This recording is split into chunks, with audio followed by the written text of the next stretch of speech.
ಉತ್ತರ ಕನ್ನಡ ಜಿಲ್ಲೆ ಗಡಿ ಭಾಗದಲ್ಲಿ ತೀವ್ರ ಕಟ್ಟೆಚ್ಚರ ವಹಿಸಲಾಗಿದೆ. ಗೋವಾ ಬಾರ್ಡರ್ನಲ್ಲಿ ಪೊಲೀಸರಿಂದ ತಪಾಸಣೆ ತೀವ್ರವಾಗಿ ನಡೀತಾ ಇದೆ. ಹೇಳಿಕೇಳಿ ಕದನ ಕುತೂಹಲ ಹೆಚ್ಚಾಗ್ತಾ ಇದೆ. ಕ್ಷಣಗಣನೆ ಅಂತಾನೆ ಹೇಳಬಹುದು. ಗೋವಾ ಬಾರ್ಡರ್ನಲ್ಲಿ ಪೊಲೀಸರಿಂದ ತಪಾಸಣೆ ತೀವ್ರಗೊಂಡಿದೆ. ಇನ್ನು ಅಲ್ಲಿ ಹೋಗಿ ಬರುವ ವಾಹನಗಳೆಲ್ಲವೂ ಕೂಡ ತಪಾಸಣೆಗೊಳಪಡ್ತಾ ಇದೆ. ಮಾಜಾಳಿ ಅನಮೋಡ ಚೆಕ್ ಪೋಸ್ಟ್ ನಲ್ಲಿ ತೀವ್ರ ಅಲರ್ಟ್ ಇದೆ. ಪ್ರತಿ ವಾಹನಗಳನ್ನ ಕೂಡ ಪೊಲೀಸರು ಪರಿಶೀಲನೆ ಮಾಡ್ತಾ ಇದ್ದಾರೆ. ಚುನಾವಣಾ ಸಿಬ್ಬಂದಿ ಪ್ರತಿ ವಾಹನಗಳನ್ನ ಕೂಡ ತಡೆದು ತಪಾಸಣೆಗೊಳಪಡಿಸ್ತಾ ಇದ್ದಾರೆ. ಚುನಾವಣಾ ಸಿಬ್ಬಂದಿ ಮತ್ತೆ ಪೊಲೀಸರಿಂದ ಹದ್ದಿನ ಕಣ್ಣು. ಗಡಿ ಭಾಗಗಳಲ್ಲಿ ಅಬಕಾರಿ ಅಧಿಕಾರಿಗಳಿಂದಲೂ ಕೂಡ ತಪಾಸಣೆ ತೀವ್ರಗೊಂಡಿದೆ. ಇನ್ನು ಈ ಸಂದರ್ಭ ಹೆಚ್ಚಿನ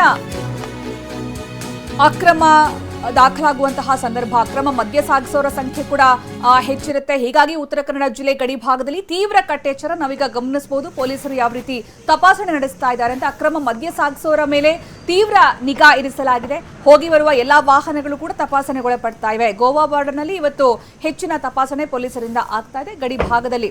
ಇನ್ನು ಆ ಭಾಗದಿಂದ ಬರುವಂತಹ ವಾಹನಗಳು ಮತ್ತೆ ಆ ಕಡೆಗೆ ಹೋಗುವಂತಹ ವಾಹನಗಳು ಎರಡೂ ಕೂಡ ನಾವು ಗಮನಿಸಬಹುದು. ಅಲ್ಲಿ ಬಸ್ಗಳನ್ನು ಕೂಡ ತಪಾಸಣೆಗೊಳಪಡಿಸಲಾಗ್ತಾ ಇದೆ. ಕಾರ್ಗಳನ್ನು ಕೂಡ ತಪಾಸಣೆಗೊಳಪಡಿಸಲಾಗ್ತದೆ. ಯಾವುದೇ ವಾಹನ ಕೂಡ ಅಲ್ಲಿ ಪೊಲೀಸರ ಕಣ್ತಪ್ಪಿಸಿ ಹೋಗೋದಕ್ಕೆ ಸಾಧ್ಯ ಆಗ್ತಾ ಇಲ್ಲ. ಆ ಮಟ್ಟಿಗೆ ಬಿಗಿ ಪೊಲೀಸ್ ಬಂದೋಬಸ್ತ್. ಯಾಕಂದ್ರೆ ಒಂದೇ ಹಂತದಲ್ಲಿ ವೋಟಿಂಗ್ ಆಗ್ತಾ ಇದೆ. ಕ್ಷಣಗಣನೆ ಕೂಡ ಇನ್ನು ಹಲವು ಸಿದ್ಧತೆಗಳು ಆಗ್ತಾ ಇವೆ. ಅದರಲ್ಲೂ ಕೂಡ ಬಹಿರಂಗ ಪ್ರಚಾರ ಅಂತ್ಯಗೊಂಡಿದೆ. ಇನ್ನೇನಿದ್ರೂ ಕೂಡ ಅಗ್ನಿ ಪರೀಕ್ಷೆ ಅದಕ್ಕೂ ಮೊದಲು ಒಂದಷ್ಟು ಜನ ಕಸರತ್ತು ನಡೆಸ್ತಾರೆ. ಮತದಾರರ ಮನವೊಲಿಸೋದಕ್ಕೆ ಆಮಿಷಗಳ ಸುರಿಮಳೆ ಸುರಿಯುತ್ತೆ. ಹಾಗಾಗಿ ಅದೆಲ್ಲವೂ ಕೂಡ ತಪಾಸಣೆಗೊಳಪಡಿಸಬೇಕು ಅಂತ ಈಗ ಹೆಚ್ಚಿನ ಕಟ್ಟೆಚ್ಚರ. ಎಸ್, ಈ ಬಗ್ಗೆ ನಮ್ಮ ಪ್ರತಿನಿಧಿ ವಿನಾಯಕ್ ಈಗ ಪ್ರತ್ಯಕ್ಷ ವರದಿ ಕೊಟ್ಟಿದ್ದಾರೆ. ಅಲ್ಲಿಂದ ನೋಡೋಣ ಬನ್ನಿ.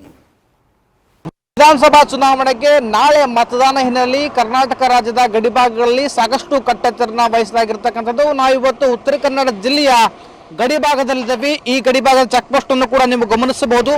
ಈ ಚೆಕ್ ಪೋಸ್ಟ್ ನಿಂದ ಈ ಕಡೆ ಭಾಗದಲ್ಲಿ ಕರ್ನಾಟಕ ಪ್ರಾರಂಭವಾದರೆ ಆ ಗಡಿ ಭಾಗದಲ್ಲಿ ಗೋವಾ ಕೂಡ ಪ್ರಾರಂಭವಾಗುತ್ತೆ. ಹೀಗಾಗಿ ಗಡಿ ಭಾಗದಲ್ಲಿ ಸಾಕಷ್ಟು ಕಟ್ಟೆಚ್ಚರನ ವಹಿಸಲಾಗಿದೆ. ಪ್ರತಿಯೊಂದು ವಾಹನವನ್ನು ಕೂಡ ಪರಿಶೀಲನೆ ಮಾಡುವ ಮೂಲಕವೇ ಕರ್ನಾಟಕ ರಾಜ್ಯಕ್ಕೆ ಪ್ರವೇಶವನ್ನು ಕೊಡ್ತಾರೆ. ನೀವಿಲ್ಲಿ ಗಮನಿಸಬಹುದು.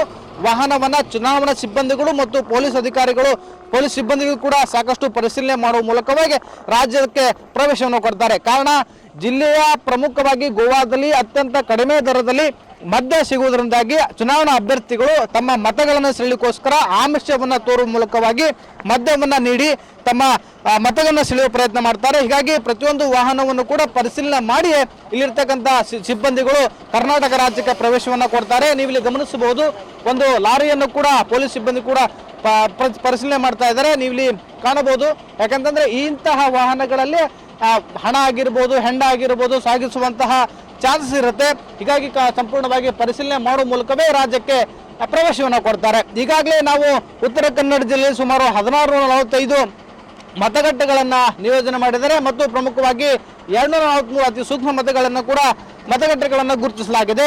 ಅದರಲ್ಲೂ ಕೂಡ ಈವರೆಗೂ ಅಂದ್ರೆ ಗೋವಾ ಗಡಿ ಭಾಗದಿಂದ ಮತ್ತು ಕೆಲವು ಹಳ್ಳಿಗಳಲ್ಲಿ ಕೂಡ ಇದುವರೆಗೂ ಅಂತಂದ್ರೆ ಸುಮಾರು 2,11,00,000ದವರೆಗೆ ಮದ್ಯವನ್ನು ಜಪ್ತಿ ಮಾಡಿದ್ದಾರೆ. ಅಂದ್ರೆ ಅಕ್ರಮವಾಗಿ ಸಾಗಿಸುವಂತಹ ಮದ್ಯವನ್ನು ಕೂಡ ಜಪ್ತಿಯನ್ನು ಮಾಡಲಾಗಿದೆ. ಮಾದಕ ವಸ್ತುಗಳನ್ನು ಕೂಡ 1,44,00,000ದವರೆಗೂ ಮಾದಕ ವಸ್ತುಗಳನ್ನ ಈಗಾಗಲೇ ಜಪ್ತಿಯನ್ನು ಮಾಡಿರ್ತಕ್ಕಂಥದ್ದು. ಒಟ್ಟಿನಲ್ಲಿ ಸುಮಾರು ಚುನಾವಣಾ ಸಿಬ್ಬಂದಿಯನ್ನ ಸುಮಾರು 2,059 ಚುನಾವಣಾ ಸಿಬ್ಬಂದಿಗಳನ್ನ ಮತ್ತು ಸುಮಾರು 18 CRPF ಮತ್ತು 6,416 ಪೊಲೀಸ್ ಸಿಬ್ಬಂದಿ ಕೂಡ ನಿಯೋಜನೆ ಮಾಡಿದೆ. ಯಾಕಂತಂದ್ರೆ ನಾಳೆ ಮತದಾನ ಉತ್ತರ ಕನ್ನಡ ಜಿಲ್ಲೆಯಲ್ಲಿ 6 ವಿಧಾನಸಭಾ ಕ್ಷೇತ್ರಗಳಿಗೆ ಮತದಾನವನ್ನು ಕೂಡ ಮಾಡಲಾಗ್ತಾ ಇದೆ. ಹೀಗಾಗಿ ಅತ್ಯಂತ ಗೋವಾ ಗಡಿ ಭಾಗದ ಕೂಡ ಅತ್ಯಂತ ಕಟ್ಟೆಚ್ಚರ ವಹಿಸುವ ಮೂಲಕ ಪ್ರತಿಯೊಂದು ವಾಹನಗಳನ್ನ ಪರಿಶೀಲನೆ ಮಾಡುವ ಮೂಲಕವಾಗಿ ರಾಜ್ಯದ ಗಡಿ ಪ್ರವೇಶಕ್ಕೆ ಅನುಮತಿಯನ್ನ ಕೊಡಲಾಗ್ತಾ ಇದೆ.